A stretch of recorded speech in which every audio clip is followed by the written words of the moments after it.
Ndoda kuti kumata kwamadhedhedhu nekumata kwamai vake vakazvara zumwa premature gava mwedzi rakaita samadhedhedhu yo. How can you claim kuti hanzi wakapedza neni yet I met you through Hulengendi? Do you even have a picture with me risina Hulengendi? Hauna. But makangofanana na DJ ino. Why maisa zvitaura pamakatanga kunetsana? Munenge maona kuti makurirwa mubva madautra kumakisa munhu mukunzisisa. Ndo zvakaita futi DJ ino. Indakamuziya through Hulengendi. Asi anoclaima kuti hanzi akadanana neni. Zvitoshoto akadanana neni kupi. Number 2, madhedhedhu. Hauite interview kudedza Zigo. Zigo it's a platform yekuti anima subscribers more than 500,000 per YouTube. Chozoti ma socials. That's a big platform to market yourself. Then iwewe unaenda ku podcast kunotaura nezva Hulengendi chete. You don't even market your music.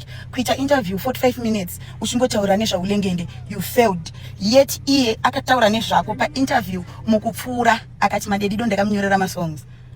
Anditi unaenda ku podcast kunozvi advertiser.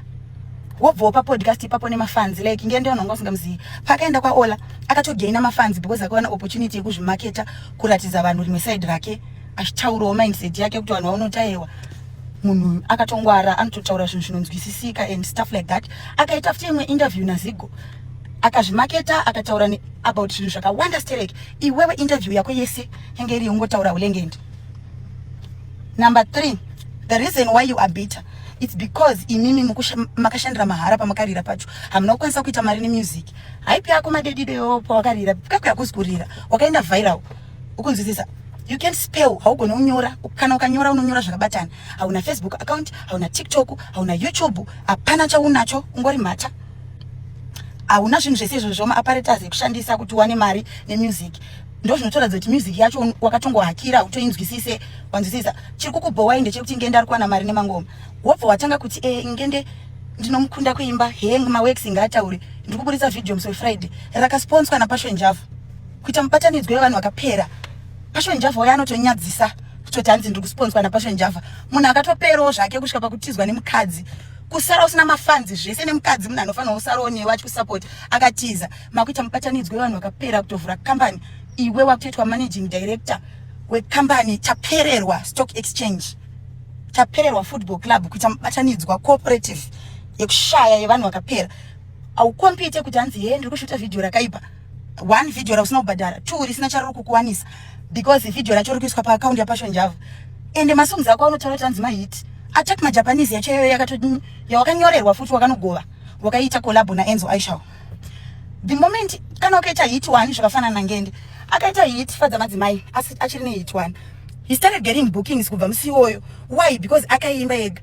Iwe manje kana ukaimba song yako ne big artist rakaita sa Enzo watori mutsa zvekuti instead kuti vanhu vabuke wewe kuti uzoimba Attack maJapan dai kuri kunzwa kaimba wega avachabuke wewe vakuti zviri nani tibuke Enzo because Attack maJapan yacho anokwanisa kutongoimba oimba futi mamwe masong chi anawo apo unongoshidada nekuimba newakoma uchifunga kuti ngenda ana access anayo but haadi because atidi kuimbira mahara anoda kuimbira mari.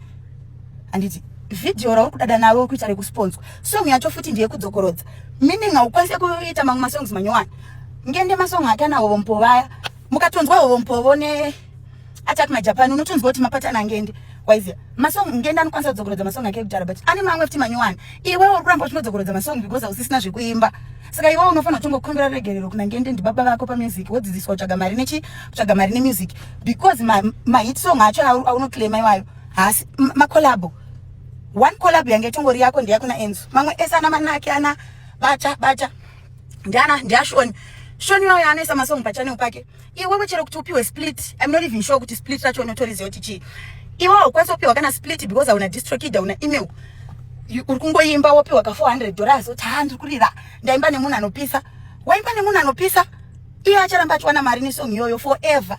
Iwewe maybe uchangova notuma bookings but time iri kufamba achizorambe tichirira but at least unoramba uchiwana mari through internet. There are so many digital stores ekuwana nawo mari every month nemusic ana Spotify ana Apple Music ana Audiomack YouTube chi but iwewe unofunga zvaizvezvi because zviri dofo through nyaya kuda unzi unoda kumanagwa like izvezvi kumanagwa nekambwa kaya kanonzi Maluva. Haumanagwe nemunhu wakangwara kudarika madhedhedhu. Ukunzwa Ngende masong ake ese ma hit songs akamaimba ega ende mazhinji acho ari pa page pake. Iwewe unotaura ndakanzwa uchibvunzwa na Zigo ma producer ukati ningi as shame kudada nekuda kuti anzi ndiri kurekodwa naSpirit. Iwe uchifudedzwa kunzi uya kunofanirwa kunge ione nyaya yekuda zvinhu hamudi kuita zvinhu namadede munoda kuti vanhu vafunge kuti muri kuita zvinhu munokorerwa. Wobva wamhanya kwaSpirit kuya kunorekodha. So nyaya hauna kamari yekumubhadhara. So nyaya yobvaiswa pachannel yaSpirit haisi yako. Pamwe wangopiwa kamari kefuel. Wototenga madrugs kopera. Wakutotambura. Then wona munhu akaita sangende. Achieve so much in a short space. That's why muri kurwadziwa. Ende mucharamba muchihotsira. Wakanyorerwa masongs naUlengende, just appreciate ipapo pawakanyorerwa pawakanyorerwa masong. Haudade nevideo rausingakwanisa kusponsor. Ulengende mavideos ake anobhadhara. He pays for his music video. Anobhadhara mavixeni, anenge ane mavixeni kana 3-4 anobuda pavideo anomabhadhara. Kunzwisisa. Obhadhara futi director. Obhadhara mari yakwadhauti kustudio uko kunobhadharwa per hour. Obhadhara producer opiwa song yake oisa pachannel pake ndo kunonzi kushanda. Take notes instead of hating ananova. Mari bookings shoma than mari pa internet. Ngenda kanditengera mota ni mari ma royalties yanowana pa ma digital platforms ake. Saka iwe chikutongoitika apa pande chekuti uri kurwadziwa. Then another thing, you must not compare yourself to Ulengende, because Ulengende pepe pakabuda fadza madzimai makabva maenda kana ino unoziva zvinoita maenemies angenda anotoseries vanofoma kutobatanidzwa neruvengo rwemunhu motofoma kagroup kanambwa kuti magroup twemafu makutoita kuungana kurwisa munhu kutofoma ushamwari.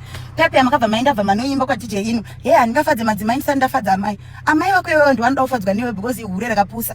Ndosaka wakakurira kumusha iwewe because vaisa kuda nepamusana pastepfather vako. Wakakura uchigara kumashingo madede ukachizouya kuHarare wakura nekuti amai vako ihure rakapusa. Stepfather vacho asina mari futi watadza kugara nevana kuchitungisa vanhu vachigara kumusha nenyaya yekuti vanokoshesa varume. Ende mai vako ndo vanoda kufadzwa because ihure rakapusa havana mari. Ulengende hana chinhu chaanofadza nacho mai vake. Ngende chinhu chaangatoitire mama wake maybe kutongovatengera kana ngende anotovatengera like zvinhu zviri maperfume, mabags ndo zvinhu zvaanototengera mama wake because zvese vanazvo nejewelry nene because zvese vanazvo. Saka iwe vamai vako ndo vakapusa ndotengerwa pitcoat nemwana wako akazvara pakuti she's a confused cockroach ihure rakapusa. Mai vako anonamata magaya iwewe ndo vamwe vakavatwa. Saka usazvikombere naUlengende, siyafa dzemadzimai because amai vake mene murume wava nemari vakangwara havasi hure rakapusa samai vako vakaroorwa nemurume anopisa. Saka havazoswere vachitarisa kuti hanzi ndoda kuchengetwa naNgende. Hapana chavasina, murume wavo vakatovatengera mota. Saka havadi shuga kubva kunani kuna Ngende. Woenda painterview paZiko tanzi hema loti ndakapedza naye iwe siko musinganyara namadedido. Waisauya kumba kwedu kwaSpinde uchirara pasi uko. Ngende ndiye futi aitotaiwa mfano wangu chichi mumwe wangu madedido what wakutanzi hema loti ndakapedza naye. Hauna kwenda kwaSparks ukati maloti ndisisi wangu.